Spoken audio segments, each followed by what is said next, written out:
in almost every role in the game. On the other side, we're kind of wondering where the Varus has gone in the current meta. He's been played a fair amount in the LPL, very much in the LPL, of course, over the course of spring. But I think with all of the other AD carries down, I don't see that much which deals with the Varus that effectively. Is going to be locked in for Photic and Zhuo. And despite not being able to get ahead of that last game, we're also going to see Shadow's Viego come back out. I actually like this. So we'll get yet another addition to the table so far from Shadow. We'll be getting this Viego, which gives him a little bit more point presence. I think super important for Shadow as a player. When we've seen him in his successful moments, he does have a little bit more say in those resources. And now we'll see what the response is from IG. We were talking a little bit of the flexibility for Gragas. Primarily played between Gideon and Dove for IG at this point, but Jayce does continue some of that flexible mindset from IG's blue side draft. I don't think Dove has actually played any of the Jayce this split yet, so we'll have to see if Dove feels like he can pull that one out himself. Of course, he's played a bit of the Gragas. There is some flexible options there for IG with their first 2 picks locked in. What are you going to do about this AD carry role, though? Because so many AD carries have gone already. Okay, now check. There we go. What you do. There's the answer. There's the answer. So, Ziggs locked in. Let's talk about this for a little bit. We'll see what's locked in afterwards, but extended point about Ziggs is very much worth it because we know this is going into the bot lane at this point. Almost assuredly, you don't really see Ziggs mid anymore. It's been a very long time since we've seen that one. You're looking to pair that up with Rakan or Leona, most importantly, because you want big CC combos where you can just absolutely blast a target like a Varus into absolute oblivion, especially when you don't have many escapes on something like an Ahri or a Varus, which have already been locked in.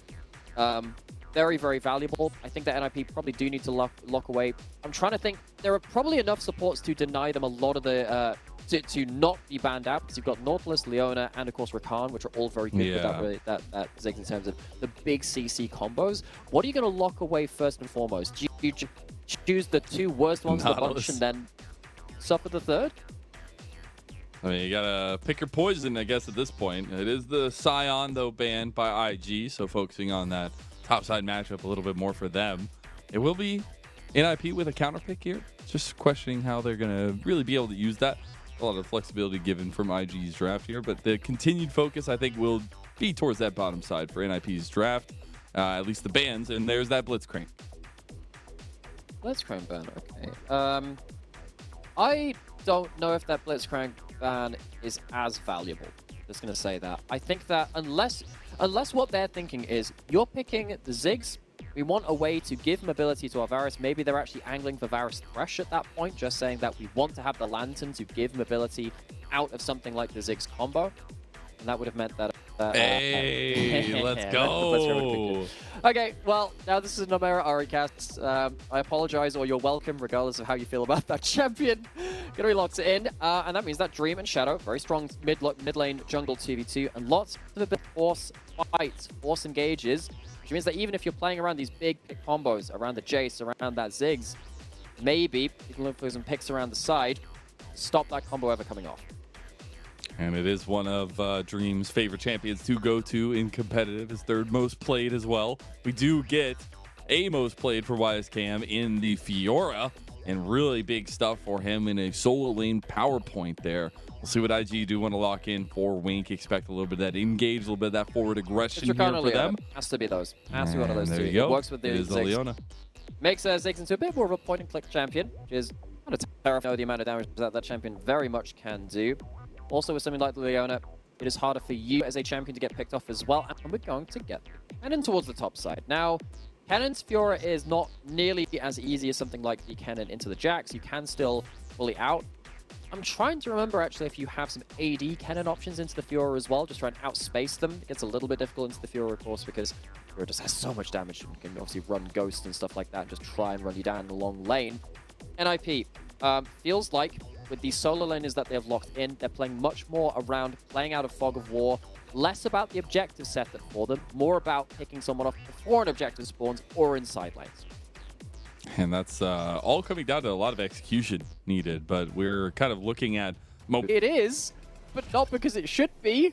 You shouldn't really be building it all the time. Maybe think about taking up that carry mantle yourself. I think in this game, when particularly when you need to be really one-shotting someone off the face of the map, and you have Varus ults on the table, you have Ahri, you've got Viego flashing in as well. towards something like a Luden's, a Medjai's snowball, trying to get yourself really out of control. NIP would very much benefit from that as they could have won, could be seen. This one, they don't even spot it! They don't even spot it with the last of the sweep, but that's sad. Feels bad, man. Feels bad, man. We'll see what that itemization for Dream will end up being, though, in the end. We do get the Gideon Gragas with the Predator start here to try and get that boots early, but we'll have to see some vision put down on this top side of the map, give some information over, and Dove getting a little bit of a trade on Dream early. This is the one danger of playing into auto. Jayce very early on. This is Jayce top lane does very well. It's harder to do this in mid lane. It's one of the reasons why Jayce wasn't in mid lane for a very long time. Jayce, if he gets to pop out of a brush and kind of stand beyond the minion wave, it's much easier to do than inside lane brushes. He can just kind of Q you level 1. It's also one of the ways that Jayce has kind of been beating out some Azir matchups as well. You just kind of burst them out very, very heavily. Take the phase rush to run out and disengage. It's not like you can, with the phase rush active, it's not like you can kind of get too many counter autos on the backside of that. Gideon level 2ing bot. We've seen this a couple of times today. A little blitzcrank in the lane. We're going to see a flash Q or something from where Can't get the Zenith blade. There you go, the flash body slam. That is the cleanse flash from Photic with the thumbs up as well.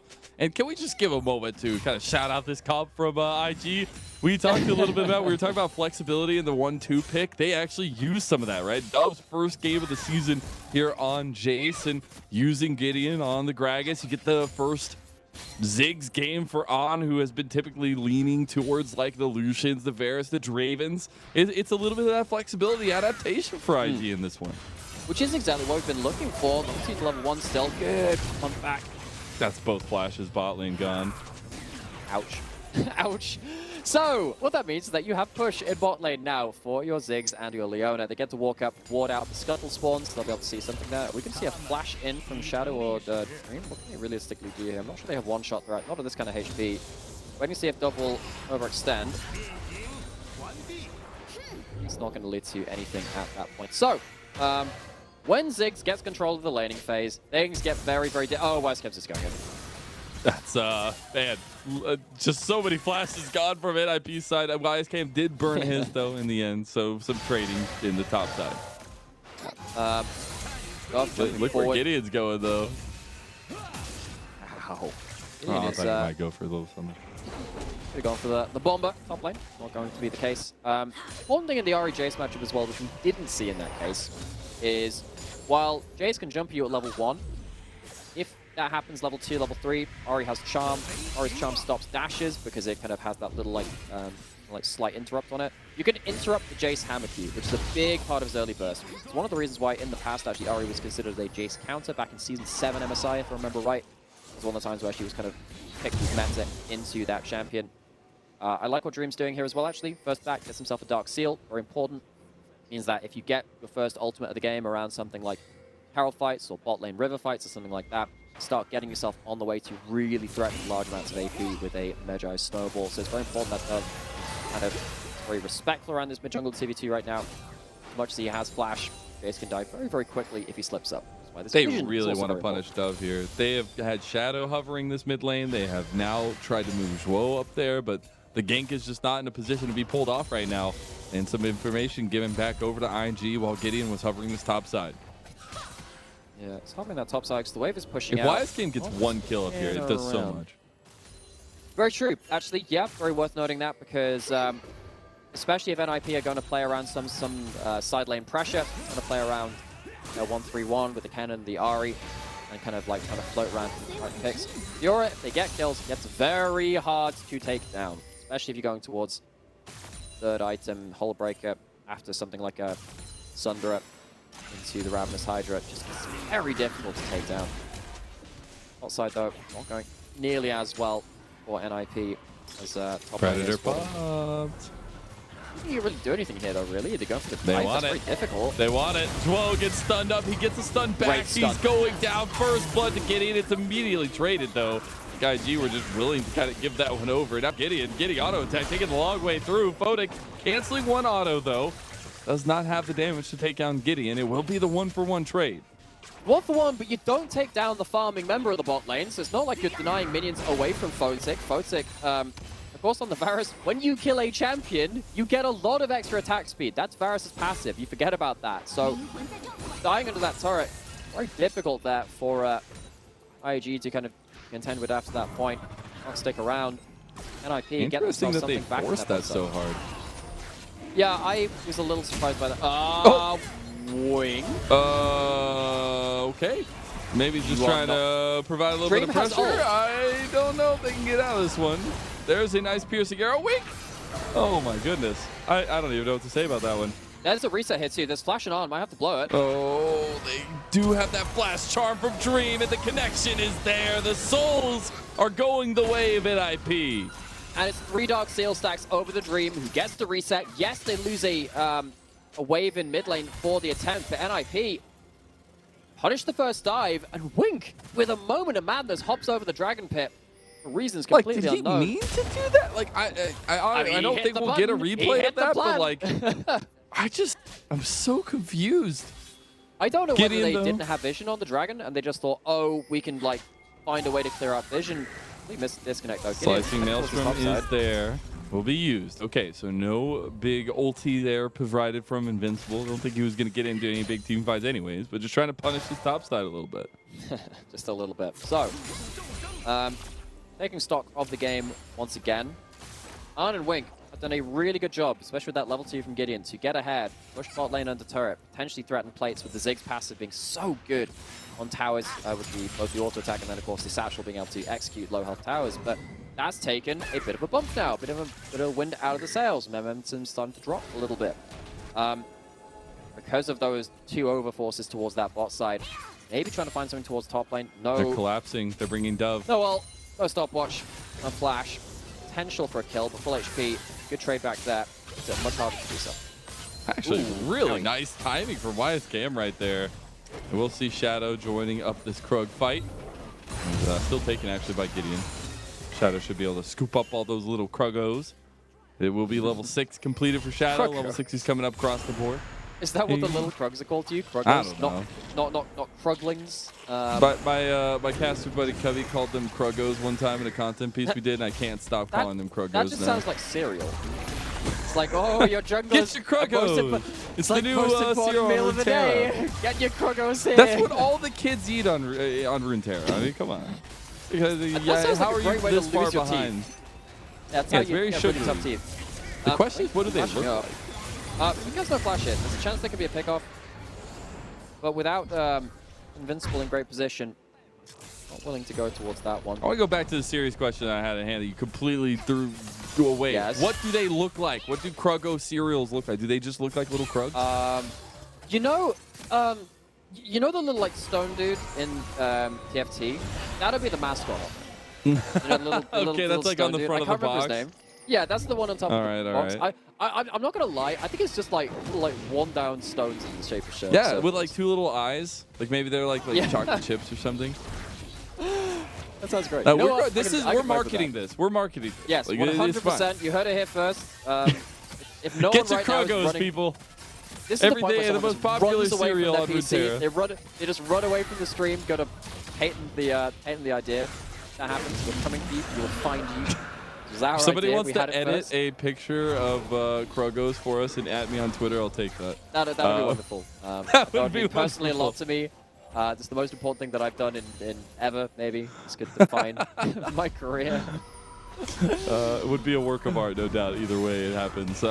Something, though, that we want to focus on for IG here with this Ziggs bot lane is a little bit pressure on towers. Obviously, trying to get Ziggs as many plates as possible, moving out of lane. Now we see that kind of trying to be adapted from IG with aggression down here in this 2v2. Well, that's why it's so important that you have the Herald in inventory as well. Tristana, Ziggs, if you have them with a Herald taken as well, you cannot afford to let them get a free push in lane into just a 100-0 on a tower. It can get very, very dangerous. Of course, Herald does less damage to towers nowadays. That was going to nerf from kind of 2 plates fully to 1 and a bit, but it's still more than worth noting. Arn and Wink are going to get closed down in the spot side. Ahri and Viego making their way down here again. They can't Zhuo doesn't have the tippers. Ooh, nice. Got the cannon. They backed off long enough. I think they got the memo from Vision in River and called out from Dove. Dove's heading top side though. Both these mid laners on the run. Will the storm be enough? We'll see. Actually, Ripto going to use up here to YSKM. It is. Yeah, I think that makes a lot of sense at this point because we talked about how important it is for Fiora to get ahead. Invincible. You can see again, Dream and Shadow answering the map again, just trying to be on call everywhere. It's not going to lead to a huge Herald play. So NIP managing to avoid the very worst of what could have happened around that Herald take. It's not going to be 100-0 on the bot side from the Ziggs. It's not going to be huge amount of place on top side either. And I really like the move. The quickness of speed around the map, the mobility that NIP have with this duo of Shadow and Dream on the Ahri and the Viego, I think is so huge. And we saw them kind of hovering bot and moving to top. And it's great to call that out. However, terrible news. This top lane is, I'll visit that later. But Invincible's in trouble. Has flash. That's a slicing Maelstrom out. The riposte had already gone down. YSKM just gave himself a grave. Shadow managing to slip in around Vision. Surely the only reason you go for that play as YSKM is because you don't think Shadow is there. He did. Horrible misread of what could happen. Just after having the Herald put in their lane. Not able to capitalize. Wink is heading towards the top side. He's now unseen. Invincible. Predator is available. Yeah. Gideon, not going to pop it, actually just getting a little bit of damage himself. Here comes the Solar Flare. Invincible has no way out of this. He had already burned that flash. And a response kill to Gideon. Yeah, it's like the train scene from the series, Invincible. Gets absolutely bloodied up towards that top side. God, that is a brutal scene. It absolutely is. I'm not mentioning Oh, Timber is finally available for Zhuo. He's on here, but here comes Shadow to help out. Mega Inferno Bomb isn't enough. It's Shadow gets a second kill for NIP. Shadow and Dream being the absolute roaming squad from NIP, always going towards the side of the map where they are needed to be. And NIP having a much more solid early game compared to the last one where things kind of fell apart very early on. After Photic and Zhuo were punished very early in lane. So, not going to give up though.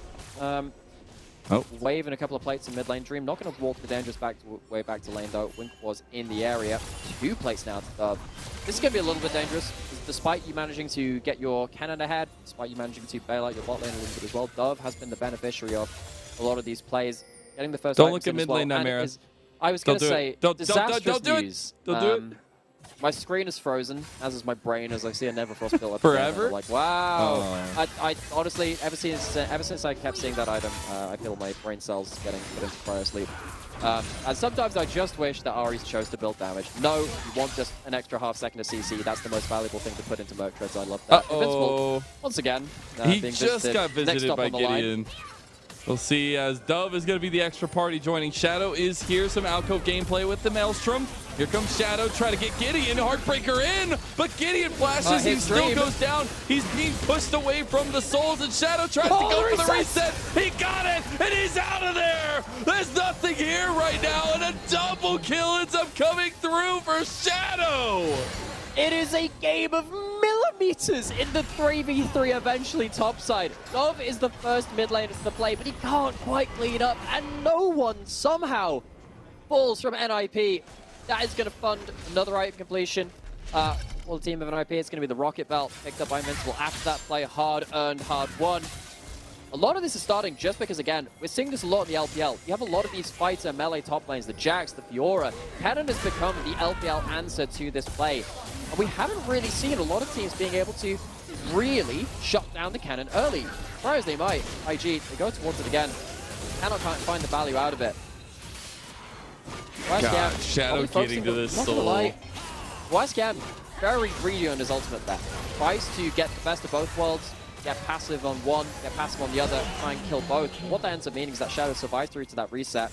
Goes from bad to worse. YSKM punished for choosing his ult onto the higher health target, trying to kill both. Some very questionable moments from IG in the second game, I'm not going to lie. Oh my god, that's not a question though. He has 5 levels on him. First item. It's level 11 to level 6. But yeah, that's painful. That's a lot of health. That's like you've just finished the tutorial. Has to stay. Yeah, you've just finished the tutorial. They just come up with the tutorial island, and just this is like high-level player comes out of the middle of nowhere. I don't know, Wink. You're in some trouble now. The reset does not come through. It's traded one through, though. Shadow is gone. Now Dream kiting out with the Spirit Rush. It's just Wink that got traded down. Photic trying to go with a Chains of Corruption over the wall. Can't find it. Now on to Dove. The Charm doesn't connect, but a lot of damage does. The knockback coming through. The last Spirit Rush used by Dream. This should be Dragon IG. Yeah, opportunistic play. Trying to look for something around the corner. Photic was on vision though, and Dream didn't have the follow-up needed to do anything at that point. Dream going to be teleporting back down towards this play. Maybe trying to catch someone in the retreat. Just using it as a pseudo reset. But a bit of an overstep there from IP. Shadow is shut down. I believe it was Gideon that picked that one up as well. So an extra 700 gold over to the Gragas. And Gragas Just in the getting jungle all nowadays the kills, man. does build a lot of damage. We've seen Kanavi do some pretty despicable things on that champion. Wink. Wow. Presses elimination. Sees Shadow flying by. Goes, okay, it's going to be around about here. Shadow does end up getting the kill for himself, but shut down 700 over, gold obviously. Gideon. Oh my That is goodness. the same as 2 kills over to the other side. Of course, 300 gold-ish. Those kills. Invincible, though. All this was happening, building up an even bigger CS lead, and takes down a first turret of the game in that top lane just all by his lonesome. While that is happening, second Herald of the game is going over to NIP as well. Dream. Oh, Dream. Spotted on the front. Oh, that's a big belly that comes over the wall. Spirit Rush out. Cask is not enough. Dream gets out with quick decision making. Dream. What did someone think of the stacks? He uses absolutely everything to preserve his Dark Seal at 5 at that point. There's spot smoke for the wall with the sweeper. All ins at that point. Very annoying that IG can't get that kill. Would have been very nice for them to shut down the Ahri a little bit more as well. Again, remove some of that AP, get some more gold onto your Gragas and your Jayce, who seem to be point of power for IG right now. Still have Dove in a pretty good position. Of course, remember, he got some plates in mid lane, 2 of them while Dream was on the roam. He's building himself up to that second item, and of course, Gideon, a lot of gold in his pockets from kills. That's the biggest thing, is this AP Gragas is starting to really get some itemization under his belt here. We'll see NIP try to capitalize on this top side pressure that Invincible has given. That first tower. We do have Shadow stealing away some of the cannons from Gideon, but it's really looking at where this Rift Herald's going to go, while IG putting pressure on mid lane. Let's remember, we haven't really seen the impact of the Ziggs crushing through turrets. Very much a factor, though. See, nowadays you do max the minefield second. There have been some points in time, particularly Ziggs bot lane, though, you go for the satchel second, where you can kind of either use the lowered cooldown for more escape and more ability to kind of push someone back into your team. Of course, it increases the execute threshold, but stuck at rank 1, still very good at killing towers. He's not going to be able to get much value out of this. Gideon, wall. There's so much work! Oh, yeah. That's honestly, I'll That's take like the going flash. down the You orbital take strike. the flash. It's like, one of my favorite moments from Halo Wars is we're just back around, spinning up, just pinging down these big old blasts from the sky. Sadly, I just didn't have the accuracy on that, but that means they don't have those ultimates to defend mid lane. The Rift Herald is dropped. Invincible finding a flank. He does have the Maelstrom here. Cass comes through, but Invincible's by itself. It doesn't matter. They've already got 1. They find 2. And the shadow resets are there, but it's the tower that is the focus. Dove chased down as well. He flashes out at the last second, but a charge comes through, and that's 2 consecutive towers to NIP in the mid lane. The top laner has left Side Quest Island. Once again, we have ourselves a situation of someone kind of coming out the tutorial going, wow, I'm so ready to play this game. Invincible, flash, ult. I don't want to play this game anymore. Huge amounts of damage coming out. Building towards a death cap second, 7 stacks on the Dark Seal. These solo laners from NIP are just about to go off the chain. Are not nearly in position to be safe at this point. Has flash, has a satchel, but as soon as you see Kennen coming over the wall, you know your time is up. That is such a good play from Invincible, and what a stand-up moment for NIP, and what a kind of bounce-back moment for NIP in a game 2, where they find themselves 3.5k in the lead. We have another minute till a dragon spawns, and we've seen both teams, honestly, just put so many resources in fighting every single one of these dragons. And down towards the dragons, of course it is. MTech Soul, again, the most valuable one, but don't pass up a free dragon if it should present itself. Shadow, they don't see him. Oh, Cask is out chasing, crushing, connected on. He does get out the satchel though. Nice timbers on the other side for Zhuo. Gideon is going golden. They don't have YSKM here, and 2 souls will bite the dust again. NIP just keep capitalizing on Jay's mistakes. Yeah, and that's the thing. They are huge overextensions. They are mistakes. You're not safe walking up in the mid lane. You haven't crushed through the map. You haven't got loads of vision in the enemy jungle. the spot out where NIP are, that's going to lead to a Baron going down, a very early Baron as well. No Smite, no Ziggs, shouldn't really have any way to fight this one out. And NIP change up the draft to go for something very different, as do IG as well on the other side.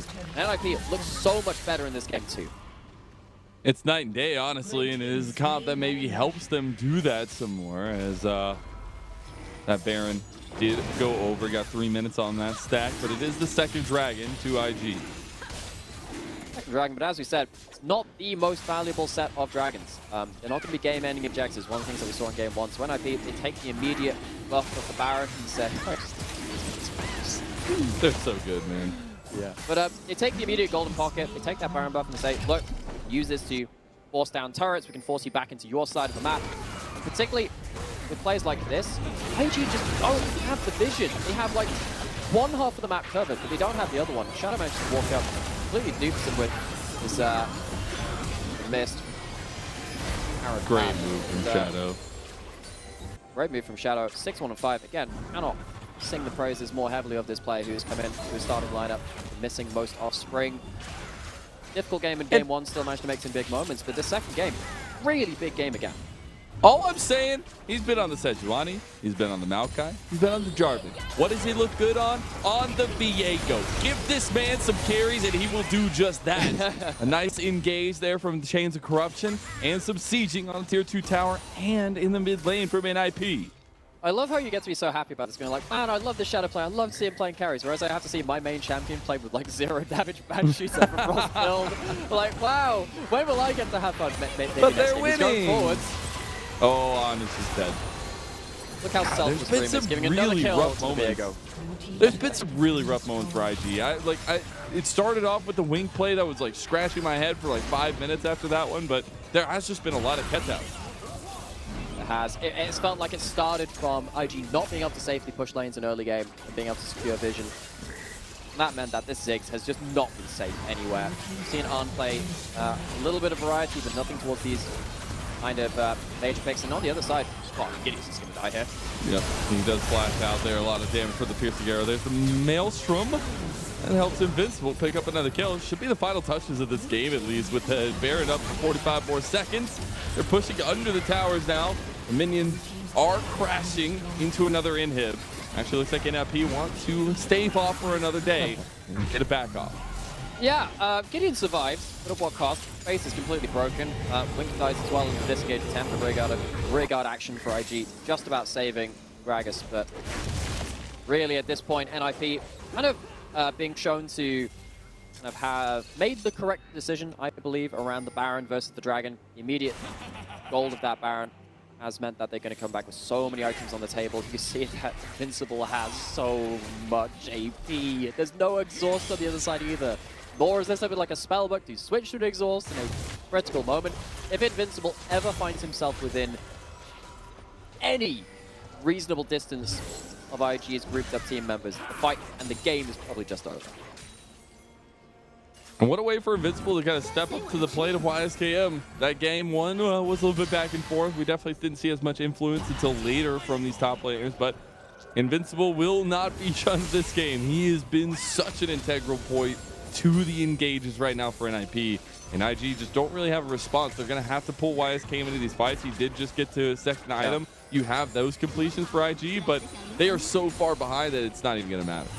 Yeah, how often are you... how often have we said that YSKM is this far behind for a player that has done very well individually in this split, particularly on picks like Fiora? Invincible getting such a leg up in this matchup. I don't think we expected it to this kind of degree, and being able having to force him away from side lanes, really not where the Fiora wants to be. At this point, you might have to do the LPL Classic and just like sack half your base and just hope that you can get some objective bounty somewhere else. But when you've only got one tower left, I don't know if you can do that. You see if that attempt comes through. YSKM just pushing. He does have that TP available. There's a flank ward behind NIP if they want to try to pull the trigger on that one. But there is that Chains of Corruption used, so an engage tool down for NIP. Here comes YSKM on the side. Oh, Heartbreaker out from Shadow. Nice damage poke. The solar flares not going to find any more afterwards. And the Zenith Blade miss does mean that IG, while they push NIP out, the damage has already been done. It has. Managed to cling on to just one inhibitor, but the two down. Very difficult situation for IG. More items going to be completed in short order as well. NIP get themselves the reset. Photic's on vision is recalling in a bit of an awkward spot, but not able to slide past that mini wave. It's a real any threat. Photic realistically at that point. Dragon spawning next 20 seconds. I'm sure NIP will stop off that as a very timely maneuver. Photic finally gets the recall. Actually cancels back just a little bit earlier, and he's going to complete it. This is his third item. Big damage spike for that champion, and now, yeah, NIP feels like this should be the victory lap. 8k ahead. Basically 0 damage landing from the side of IG in the infants. You're really looking for big mistakes. Maybe something like this Varus out of position could be a big moment for them to see that Gideon about in Fog of War. You can find any sort of opportunistic fight. Just trying to find these picks towards Dove as well. I think Photic will realize what's going on up here. That Dragon will go to NIP on the other side. And just trying to find and scoop up as much gold as possible for IG while Dream and just melt down Gideon here. And Shadow right behind him. Oh, Gideon. Oh, yeah, this Gideon. is the bad side of trying to play around the Fog of War and do the weird pick stuff, trying to catch people out of position, because then you get into really weird positions like this. He did just walk through there untouched, though. I mean, hey. I mean, maybe it's the big belly. He did pop that Predator. Okay, Baron's alive at this point. This feels like Baron goes down, game is over. IG, do you want to fight inside your base against the Baron? Do you want to fight on the Baron itself? Looks like they're coming out onto the map trying to find something, but good control is not there from Wing. Pretty far from his team. Getting a little bit of damage give back from On. Some of this team fight potential is there, right? If NIP are on an objective, the poke does leave to IG having a lot of in. But getting caught out, that's not how you get into that one. The flash does get used. Flash gets used, but I mean, you've blown the Chains of Corruption. Spirit Rush is down as well. I mean, there's only a couple of charges left. Maybe Dream can do something with the very last one. Oh, Dub, in trouble. Oh, no. God, every time. I just don't know what to say. IG just keep getting duped, and NIP capitalize every single freaking time. And that is a Baron going over. You just have to wait like another 5 seconds, another couple of seconds. The RL like does literally. Time off. It's really not that rough at that point. They're already away from the Baron, and Dove just misses the memo. Doesn't get the timing right, doesn't understand the threat which he's under. Dream, credit to him, has been very quick on pulling his ultimates. We've seen him multiple times pushing ult early to kind of actually arrive at the play, using the ult for mobility to get to places. He's found the right angles, manages to combo up the team. Despite my issues with the build, he's done pretty well. I will have that on the record at the very least, as much as I'm salty with it. Goes back out onto the map, teleports back with the rest of his team. NIP with the Baron should be at the end of the game. Yep, over a 10,000 gold lead. There's a slicey maelstrom to seal the deal. You thought you had the engage, but it was nowhere even close to what you were aiming for. NIP will shut down IG in game 2, push us to a 3-game series, and we should get a couple more kills going to NIP before they finish it off. Shadow getting these resets, and what a come up from the man, as Invincible just gives over his life there in the end. There's wave on the top tower. There's actually some pretty low HP, but what can Duff do here? Shock Blast misses. They actually try to finish. I mean, look at the minion wave, though, and NIP. Shadow trying to fight it. Shadow goes down. Dream is auto-attacking the Nexus. Guys, you just auto-attack it. It's fine. NIP pushes to game 3. They take down IG in game 2 in a beautiful fashion, and kind of the come-up we needed from Shadow, from Dream, and this whole team. Yeah, a little bit of overestimation of early game potential from IG into some difficult positions. Felt like they overextended a couple of times around what was initially a very dominant Ziggs Leona lane, which felt like it was pushing in, was getting CS advantages, throwing turrets. That's a little bit worrying for IG, because that, to me, not an issue about the composition. I think the composition was fine. There was some kind of hallmarks of them, with particularly YSKM on the top side on his Fiora. That is some fundamentals of just understanding how you're playing around bot lane, how you're playing around wave crashes, and then the identity of the champion of Ziggs as well. On the other side, though, NIP, really impressed by their mid-jungle movements. Shadow leading the charge, particularly with the Ahri kind of following up on that as well. That felt like Dream really had the ability to impact the game in the way that you couldn't quite in game 1. He did. And I think the biggest thing, I hate to put even more light on it, but an 0-10 bot lane for On and Wink is not a normal occasion. It is something that I definitely need to figure out. The first time look of the Ziggs for On not going the way they want. I think really getting that point of power, the Viego foreshadow, and playing around that through priority of lane, that is what NIP continue to do. And if so, it might be able to kind of take this reverse sweep off of IG. Potentially. So as much as one was a little bit back and forth, NIP kind of came back into the late game until that changed things. This composition was so much did easier. less than 4,000 damage. Invincible 21. Gosh. Oh my goodness. YSKM, for a player that's done so well individually over the course of this split, has been one of the players to watch. Yeah, really struggled in that one. Invincible taking a Kennen matchup into the Fiora, as we were saying in game, feels like Kennen has become the LPL flavor of the month and has been doing really, really well. I like this pick. I think it should be picked up more. I think the world should be paying attention to this pick, especially if you can play it like Invincible did in this game. It's not just about the teamfight pressure, though that's obviously very big. It's about being able to shut down some of these fighters in top lanes when you're playing against your big carry top laners of the world. Kennen feels like a great answer into them. And really impressive stuff from Shadow to get his team off the ground running. 90% KP. He even looked really good on the Jarvan in game number 1, but just didn't have that oomph in the tank, it